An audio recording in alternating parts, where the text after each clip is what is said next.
Well, guys, this is a really interesting headline if I've ever seen one, but I have to admit, it's exactly what the Dems need to be doing. But it really does feel like it's straight out of a parody or an Onion article from 2020, doesn't it?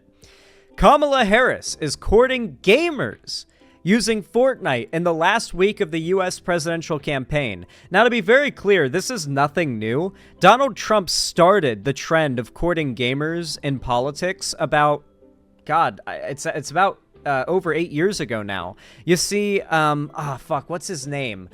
He was on Trump's administration, and I believe was one of his lawyers. How am I forgetting his name right now? He's not been relevant in a hot minute, but he literally played a big part. He founded Breitbart. Steve Bannon, thank you. Steve Bannon, who I believe founded Breitbart, specifically said it such that Breitbart would begin heavily focusing on gamer culture-oriented content around the time of Gamergate. In fact, Breitbart was a big part in popularizing Gamergate, which by extension was literally Steve Bannon. And on top of that, if you're curious how deep it goes, Steve Bannon literally operated, or I should say owned, not operated, owned a Chinese gold farming and real money transaction operation in World of Warcraft. For those that don't know what that is, that means that people in China, under Steve Bannon's employ, were running an illegal, against TOS, illegal, of the law, and against Blizzard TOS, organization that had just a bunch of people in China playing WoW all day, or running bots more likely, farming drops, selling them via vendors or the auction house to make gold, and then whenever people would go to the site, they would buy gold, and those bots would mail the gold or deliver the gold to those players. It is a massive problem in WoW, has been for over a decade now, has been as long as WoW has been a thing, if you know about it, World of Warcraft. And Steve Bannon, Trump's right-hand man at one point, owned a company that did this. So to be clear, the Republicans have long since started trying to court gamers. This is nothing new for politics as a whole, but it is very new for the Democrats. And ironically, it's not the only topic like this I have to cover today, but the fact that Kamala Harris is using Fortnite specifically to appeal to gamers, gotta say, it is quite the headline. So we've got this IGN video here to give us the news. So let's hear about it. Let's find out what's happening. Hello and happy Monday to you all. I'm Brian Altano, and on today's Daily Fix, Vice President Kamala Harris is courting gamers using Fortnite map. Call of Duty Black Ops 6 has outperformed Modern Warfare IGN. 2 and 3, but can't top Warzone, and Nintendo is letting players keep playing Animal Crossing Pocket Camp after the servers shut down if they pay up. It's the Daily Fix. Nintendo being Nintendo, huh? Okay, that intro is obnoxious. It needs to be shortened. How do you do, fellow kids? We're 8 days away from the 2024 presidential election here in the United States of America, and both candidates are doing everything they can to win over voters. Today, the Kamala Harris campaign is launching its own Fortnite map called Freedom Town USA. It's a custom creative map. That's actually pretty fucking based. Because, hear me out. One thing you'll notice about young American gamers is that a very common trend in their humor and jokes is the ironic, and maybe not even ironic, but played into over-the-top American patriotism. A big part of this is that when you go on the internet, it's almost like you're entering an international space, and you as an individual almost can see yourself as a representative of your own country. So, like, you'll be in a PvP battle with someone from another country in a video game, and you'll start yelling, "For America! For America!" Like, gamers do this. American gamers just do this. And so the, like, over-the-top patriotic Freedom Town USA name for the Fortnite map is pretty good. It's pretty solid. Granted, the map has to have a reason to play it. Like, is there things to do? Is it just, like... Is this just another version of, like, when they released that Martin Luther King map? Do you guys remember that? And then people started doing, like, interesting emotes in the museum. Oh, that shit was funny. Fortnite really is just a different kind of game. Themed around some of Harris's campaign pledges, including tax breaks for small businesses and a focus on affordable housing. The map can be found in Fortnite Creative. That's actually neat. Using Fortnite to force gamers to learn some of the policy positions that Kamala Harris is running on. Because no one wants to talk about the policy. Like, they want to pretend to talk about the policy, but to actually have a policy discussion, you have to keep pretty up to date on that stuff, and the grifters on the right don't do that shit. They're specifically doing the half-assed, low-effort, lie-filled content they do, so they don't have to spend any effort, like, researching.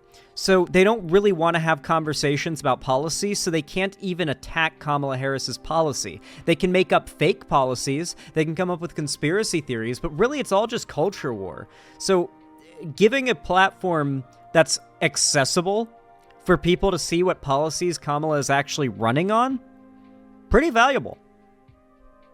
Starting today using code 733155366547 and can be observed in dedicated partner streams from Looks like Fortnite it's content hyper creators such as Jordan condensed Huskers America. Thomas, Morgan Model Morg Pope, Laya Himalayas, Barbran, and Carrie K. Harris. I don't know any of those names either. It's okay. Freedom Town USA is joined by political takeovers of it. Wait, hold on, chat. Guys, does this mean Kamala Harris has a Fortnite creator code? That might be real. Kamala Harris might have a Fortnite creator code. If she doesn't, she should. That would be an amazing way to gather campaign funds. Could you imagine Kamala Harris having a creator code that, like, fans or supporters of Kamala Harris can use for the item shop in Fortnite, and then a little bit of the money they spend on the item shop goes to Kamala Harris and her campaign? That would go crazy if it's legal. Obviously, here's the access code for the map, the Freedom Town USA Kamala Harris map. Dude, this is what I'm talking about. And guys, this is just the beginning. This is, I'm assuming, the beginning of the Democrats recognizing how much getting younger voters to the polls means that gaming kind of has to be a part of their marketing now. You know how, like, in the mainstream, live streamers like iShowSpeed, Kai Cenat, Ninja, these are all people who are basically household names at this point, the same as any music artist or actor. Like, why do we not have, like, big Twitch? We already do, actually, when you consider that what's been going on Twitch lately. But when it comes to, like, the big DNC events where they've got, like, the president speaking or the presidential nominee speaking, why don't they bring up as one of the celebrity guests, like, the biggest Twitch streamer who is a Democrat and willing to do that? That would be huge. That is a big way to appeal to the younger vote. And granted, they did invite Hassan, but they had to kick him out because he immediately went outside and started platforming and congratulating the people outside the building protesting voting for the Democrats because of Gaza. And so they kicked him out because he was advocating for, like, not voting. Hopefully this is just the beginning. And by next election, they lean even heavier into appealing to, like, the younger, more video game playing voter base. Presidential candidates playing Fortnite in the 21st century is the 21st century version of candidates throwing the first ball at a baseball game. That's a good way of putting it, actually. It's, you know, it's a good way of putting it. At least 8 other Fortnite creative maps: Drive City, Troll Bed Wars, Meme Box Fight, Super Box PvP, Football Box Fights, Bullseye 2v2, Bullseye 1v1, and Bullseye 3v3, which will include political in-game signage, custom models, and themed audio cues. One of these cues, played when collecting a cat, plays a quote from Harris's rival, former President Donald Trump, saying, "They're eating the dogs, eating the cats." Eating the dogs, they're eating the cats. This is... They're eating the dogs. They're eating the cats. that quote really is just, like, Trump really chose late into the presidential election to give us an eternal Trump quote.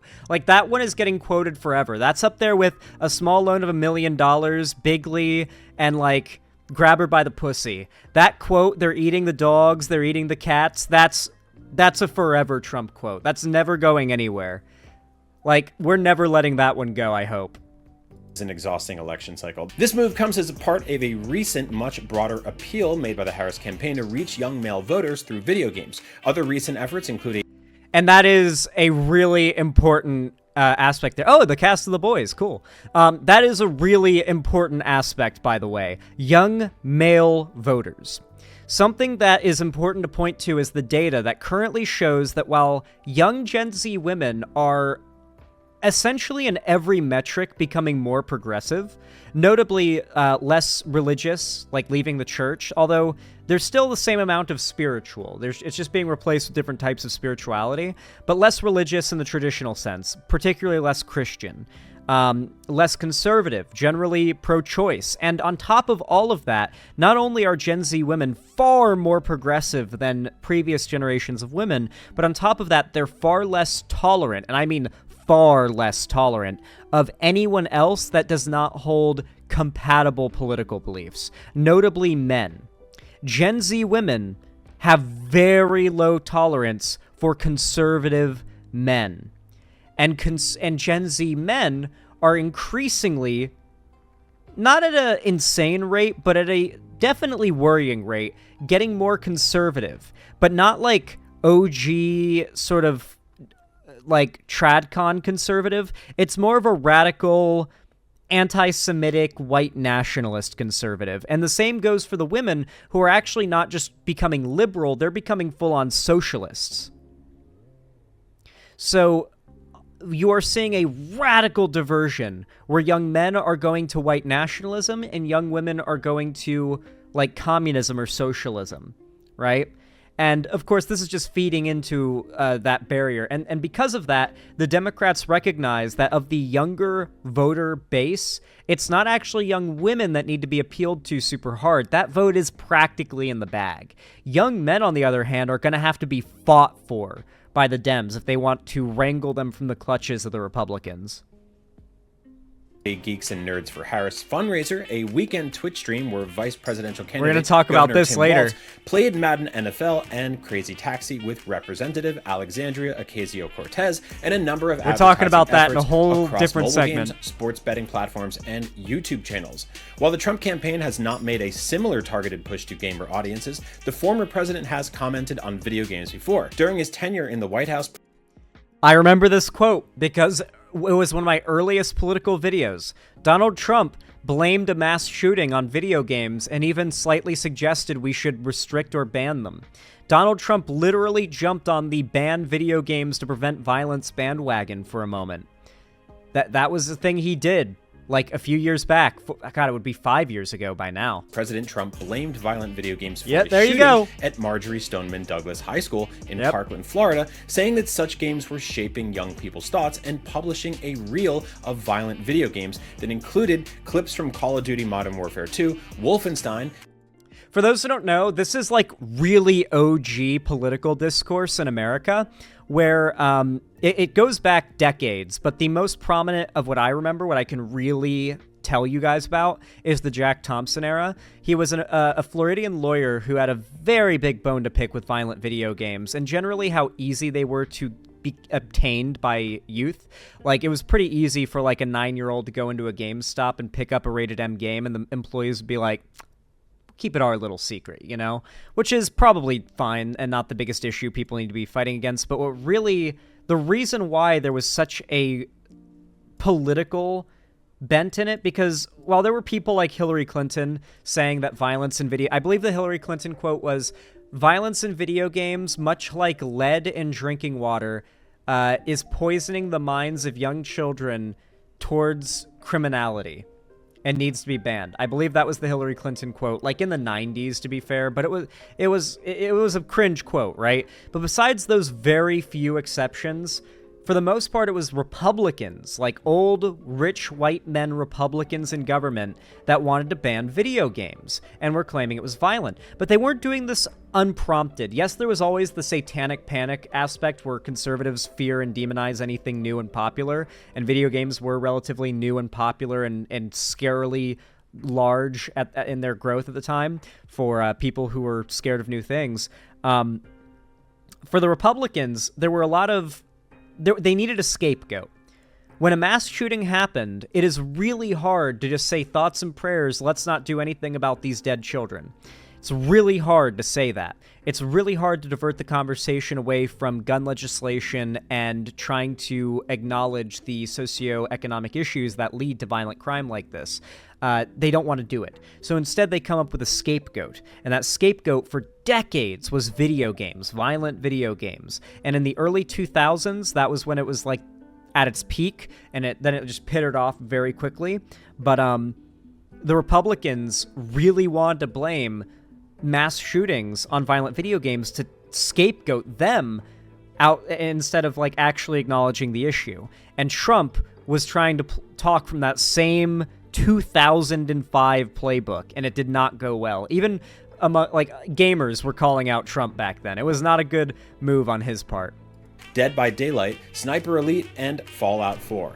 Now, hey, it's Brian talking. If you disagree with the idea that video games make people violent and angry, feel free to leave a nice comment below, instead of an angry, mean one. If you want to go play the Kamala Harris maps in Fortnite, you can do that now. If you don't want to do that, you can also not play Fortnite right now. Either way, whatever your political leanings are, this is news that directly relates to video games, and I didn't invent it, so don't shoot the messenger.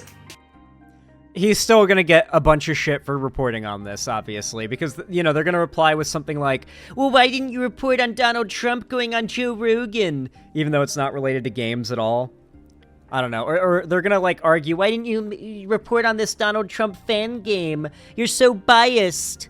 Granted, I doubt much of IGN's regular viewer base tend to lean right anyway, considering IGN is regularly demonized as, like, woke video game journalist media. God, my nose is itching like a fucking bitch. Itching like a bitch. Anyway, I think this is based. I really hope that in the future we get to see more from the Dems reaching out and trying to appeal to the younger gamer demographic, because the old people are only dying out.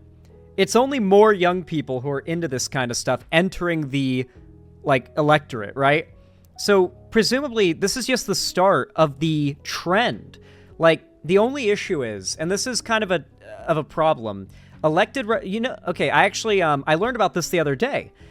You know how Kamala Harris did that recent press conference where she walked out of her house and stood at a podium on her porch and right-wingers making fun of her for it? The reason she had to step out of her house is because she's the vice president and lives on government property because of that. And you are not allowed to use government property to campaign, apparently. Donald Trump broke this rule and did it frequently, but nothing sticks to him. He never got in trouble, of course. He regularly campaigned from the White House. He's not supposed to be able to do that, but he did.